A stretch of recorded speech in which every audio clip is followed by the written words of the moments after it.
इसी सारी सूरत हाल के पेश नज़र हम ये देख रहे हैं कि साहिल पर पाबंदी लगा दी गई है, वहाँ पर शहरियों को जाने से मना किया गया है। लेकिन वहाँ पर सूरत हाल क्या है, क्योंकि पाकिस्तानी कौम आपको पता है ना, वो तो मानती नहीं है। जितना उन्हें ख़तरा बताओ तो ख़तरों के खिलाड़ी होते हैं, उन्हें खेलने का शौक़ होता है। तो ऐसी सिचुएशन में सख्ती करनी पड़ती है। सख्ती कितनी हो रही है ये जानने के लिए इस वक्त साहिल पर मौजूद हैं हमारे नुमाइंदे सालिक शाह, उनसे बात करते हैं। सालिक, बताइएगा यहाँ पर क्या सिचुएशन है?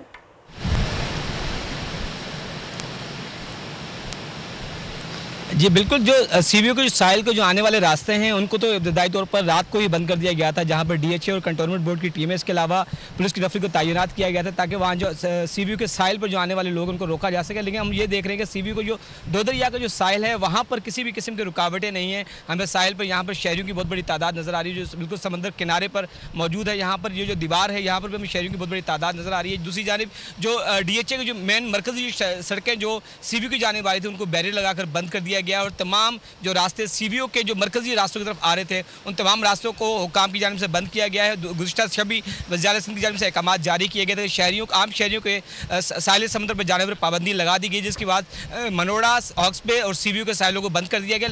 लेकिन हमें अभी भी यहाँ पर शहरियों की बहुत बड़ी तादाद नजर आ रही है। दो दरिया जो इतराफ़ के जो इलाके हैं वहाँ से वो आ रहे हैं और साहिल समुद्र पर आकर समुद्री नज़ारा कर रहे हैं, जहाँ पर हमें समुद्र की उठती हुई लहरें नजर आ रही हैं। दूसरी जानिब हुकाम की जानिब से आज एमरजेंसी अलर्ट भी जारी किया गया है और शहर भर के जो बिल बोर्ड्स हैं कमिश्नर कराची की जानिब से अहकाम जारी किए गए। तमाम बिल बोर्ड्स को आज हटाया जाएगा ताकि जो शहर में जो आने वाली तूफ़ानी हवाएं हैं उसकी वजह से किसी किस्म का जानी नुकसान ना हो सके। दूसरी जानिब जो सिंध और बलूचिस्तान की जो साहिली पट्टियाँ हैं वहाँ पर भी लोगों को एवेक्यूएट किया जा रहा है और सिंध हुकूमत की जानिब से अहकाम जारी किए गए कि 10 से 15,000 फैमिलीज़ है जो इन साहिली पट्टियों पर आबाद है उनको वहाँ से हटाने के लिए अहकाम जारी किए गए। सिंध हुकूमत की जानिब से कहा गया है कि फिशरीज डिपार्टमेंट के जो एहलकार हैं उनकी तमाम छुट्टियाँ मनसूख कर दी गई हैं। उनको कहा गया है कि जो जितने भी साहिली पट्टी पर रहने वाले अफराद हैं उनको वहाँ से डिस्प्लेस किया जाए, क्योंकि समुद्री तूफान जो है उसके वाले से बताया जा रहा है कि जब वो ये साहिल पर पहुंचेगा कराची और हिंदुस्तान की जो साहिली पट्टी वहाँ से टकराएगी, मैं चाहूंगी कि आपके बिल्कुल पीछे समंदर है, तो आप हमें दिखा सकते हैं कि यहाँ पर समंदर पर सिचुएशन क्या है? क्या लहरें यहाँ पर ऊंची होना शुरू हो गई हैं? क्योंकि हवा तो बताया जा रहा है कि समंदर पे बहुत तेज चल रही है, तो जरा दिखाएंगे तो हमें भी अंदाजा होगा कि आप किस माहौल में बैठे हुए हैं। जी यहाँ पर हवा का दबाव भी नजर आया। मेरे कैमरामैन जो अमजद शाह हैं वो भी आपको समंदर दिखाएंगे। समंदर की जो लहरें हैं वो उठती हुई यहाँ पर नजर आ रही हैं और जिसमें यहाँ पर लहरों की जो ऊंचाई है वो आहिस्ता आहिस्ता बढ़ना शुरू हुई है। महकमे मौसमियात की जानिब से यही कहा गया था कि जो आइंदा आने वाले जो 2 से 3 दिन है उस पर समंदर में मजीद शिद्दत इख्तियार होगी, जिसकी वजह से तमाम माहीगिरों को अब समंदर में जाने से रोक दिया गया। गुज़िश्ता 2 दिनों से तमाम माहीगिरों को मुकम्मल तौर पर समंदर में जाने पर पाबंदी लगा दी गई, क्योंकि हमें अभी भी नजर आ रहा है कि समंदर थोड़ा सा बिफरा हुआ नजर आ रहा है। जब अब से यहाँ से कुछ 650 किलोमीटर की पर जो बाइपर जॉय तूफान जो वो मौजूद है जो शहर की जानिब और सालिक आप मेरे साथ रहिए। मैं आपके पीछे देख रही हूँ कि फैमिलीज यहाँ पर मौजूद हैं, खवातीन भी बैठी हुई हैं और वही बात जो मैंने पहले की थी कि शहरी जो है ना वो नहीं डरते इस तरह की किसी भी सिचुएशन से। वो कोई ना कोई जहाँ उनको जगह मिले पहुँच जाते हैं कि हमने देखना है कि आखिर तूफान होता कैसे, शायद ये सवाल है इनके जहनों में। एनी हाउ आप मेरे साथ रहिएगा। ठट्ठा में क्या सूरत हाल है ये भी हम जान लेते हैं और इस वक्त हमारे साथ हमारे नुमाइंदे वहाँ से मौजूद हैं और उनसे जानते हैं नज़ाकत से कि भाई यहाँ पर क्या सिचुएशन है। नज़ाकत, आप बताइएगा कि इस तूफ़ान को लेकर यहाँ पर क्या हिदायत जारी की गई और सिचुएशन क्या है? हाँ जी बिल्कुल, मैं इस वक्त केटी बंदर के जजीरे पर मौजूद हूँ। इस जजीरे पे आपको बताएं कि तकरीबन 800 से ज़ायद जो मकानात मौजूद है, जहाँ पे बड़ी आबादी यहाँ पर इस जजीरे पे मुकीम है। इस वक्त जो समंदरी तूफ़ान के जो असरात वो नमूदार होने लगे हैं। मेरा कैमरामैन आपको दिखाए कि इस जजीरे के चारों तरफ से आपको बताएंगे पानी की जो सतह बुलंद हो रही है, या जो लहरें भी बफरना शुरू हो गई है और अब जो लोगों ने अपनी जो मदद आपके तहत वो कुछ लोग यहाँ से नकल मकानी करके महफूज मकामात पर तक भी मुकम्मल मुंतकिल हो रहे हैं। और इस वक्त आपको बताएं कि इस एरिया में जो ना समंदर की तूफ़ानी के बायस जो लोगों में खौफ रास भी बढ़ रहा है। दूसरी जानब ज़िला इंतज़ामिया ने जो साहिली इलाके हैं वहाँ पर एमरजेंसी नाफिज करके 144 जो नाफिज किया गया है और यहाँ पर लोगों को नकल मकानी करने के लिए जो इंतजाम भी कर रहे हैं।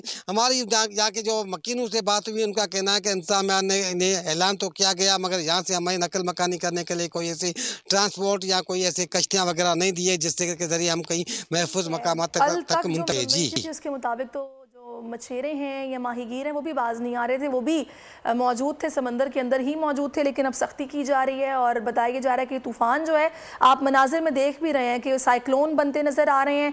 और यहाँ पर ये तकरीबन जो कराची का साहिल है उससे तकरीबन 670 किलोमीटर अब ये दूर रह गया है। और यही प्रिडिक्ट किया जा रहा है कि अगले 12 घंटों में मुमकिन है कि तेज़ हवाओं के साथ साथ बारिश का सिलसिला भी शुरू हो जाए, पहले हल्की और उसके बाद तेज़ मूसलाधार बारिश, तूफ़ानी बारिश। और सालिक भी हमें यही सिचुएशन बता रहे हैं कि हवा भी समंदर में तेज़ है और ये तूफ़ान पहले तो लग रहा था कि शायद अपना रुख मोड़ लेगा, लेकिन अब कहा जा रहा है कि करीब आता जा रहा है। तो सिचुएशन जो डेट्स बताई जा रही हैं वो बताई जा रही हैं तकरीबन 13 जून से 17 जून, फिर उसको 25 जून तक भी कहा जा रहा है कि सिचुएशन ऐसी रह सकती है। लेकिन देखना ये कि बाजुकात एकदम चीज़ें तब्दील भी हो जाती हैं। सालिक, ऐसा ही है जो महकमा मौसमियात है वो क्या प्रिडिक्ट कर रहा है? जी, महकमा मौसमियात की जानिब से तो ये कहा गया है, आज जो हमारी सुबह बात हुई है महकमा मौसमियात के हुकाम से, उनका यही कहना है कि बायपुर जो तूफ़ान है वो यहाँ कराची की पट्टी, साहिली पट्टी से 670 किलोमीटर के फासले पर मौजूद है, जो अपने 5 से 6 घंटे फी घंटे की रफ्तार से कराची साहिली पट्टी की जानिब बढ़ रहा है। दूसरी जानिब ये कहा गया कि इब्तदाई तौर पर इस तूफ़ान का जो रुख था वो ओमान और इसके अलावा मकरान के साहिली पट्टी की जानिब था, लेकिन जैसे जैसे वो तूफ़ान आगे बढ़ा है तो समंदर में उससे हवा की कम दबाव की वजह से शिद्दत इख्तियार की है, जिसकी वजह से अब उसका रुख जो है कराची और उसके अलावा हिंदुस्तान की गुजरात की जो साहिली पट्टियाँ उसकी जानिब रुख है। लेकिन हुकाम यही कह रहे हैं कि वक्त के साथ साथ इसकी सिमत का तयन होगा। लेकिन अभी तक जो चीज़ें सामने महकमा मौसमियात को जो चीज़ें शवाहिद नज़र आ रहे हैं वो यही कह रहे हैं कि उनका रुख बुनियादी तौर पर इस वक्त सिंध की जो जनूब मशरक़ की जो सिंध की जो पट्टी है उसकी जानिब, जिसमें खास करके सजावल, कैटी बंदर और उसके अलावा जो ठट्टा की जो पट्टियाँ, साहिली पट्टियाँ, उसको ये हिट कर सकता है, जिसकी वजह से आइंदा आने वाले जो 12 से 18 घंटे हैं उसके बाद इन इलाकों में और जनूब मशरक़ की सिंध के जो इलाके हैं वहाँ पर तेज़ तूफ़ानी कराची में जब कभी बारिश होती है तो ज़हमत बन जाती है, क्योंकि जाहिर है यहाँ पर निकासी आपका वो ख़ास निज़ाम नहीं है उस तरीके से जैसे होना चाहिए, सड़कों पर पानी भी खड़ा होता है। मैं इस पर आपसे भी जानूंगी कि क्या इस सवाल कि मूसलाधार बारिश भी कहा जा रहा है कि होगी। बजट 2023-24 की सबसे बड़ी ट्रांसमिशन, बोल एक मर्तबा फिर सबसे आगे। वजीर खजाना की बजट तकरीर की सबसे बड़ी कवरेज, 62% अवाम ने देखा बोल की स्क्रीन पर। Welcome back to the budget transmission. सबसे बड़े पैनलिस्ट और रिपोर्टर्स की बड़ी टीम ने बजट के लम्हे लम्हे की अपडेट से किया बाखबर अपनी आवाम को। गुजरात अदाफ में यूं कह रहा हूं कि एक तरफ ये ख्वाहिश है कि लोगों को रिलीफ दी जाए, क्योंकि इलेक्शन सर पर है तो कोई ऐसा बजट दे जो पॉपुलिस्ट हो, क्योंकि बोल रखता है खबर के हर पहलू पर नजर। बोल है सबसे आगे, सबसे पहले। सब्सक्राइब करें और बेल दबाएं ताकि कोई खबर रह न जाए।